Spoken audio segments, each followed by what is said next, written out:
ngiqhubela indaba ngoba vele ngiyithanda indaba. Mthandeni, sayikhumbula usahlale 17 usagqoka ingubo zikaMshofu, safaka ingubo zikaMshofu.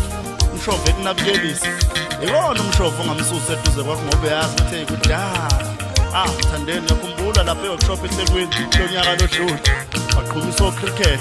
Ufuna ukuthi kube ngathi ogewa kaNgcobo bebedubula. Ngiyazi nalento awuthi uyizama wena. Uthi uthumela ibhungu lakho kwenye intombi ethandana nabahleli bemcimbi.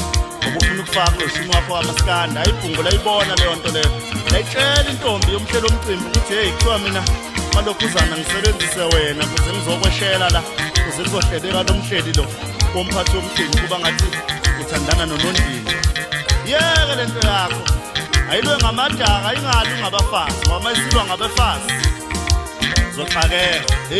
Mgodi yavuka lebhlukweni ngelunga lapho esinikiwe ethi no ngithanda imshikilele amabona ngunika intombi yami yomlungu unika intombi yami yomlungu umgodi buke nokudabanyana ngikutholi kahle umuntu othanda ukuthi kuhlale kushayelwa yena njalo izandla kuhlale kushayelwa wena gqoka ingubo ezinhle thibe lo mnikana thenga imoto uthibela umnikana kahle msuyenza lento mgodi usufuna ukuthi kuwe wena nje uNkulunkulu wami kuwe wena nje unjalo nje futhi uyakwesaba nokuhluleka gijime manje wanikela ngemali le eyekuthiwa nezakho wathi mawuyiwini uzohamba uyonikelela abantu abaswele abahlwempu.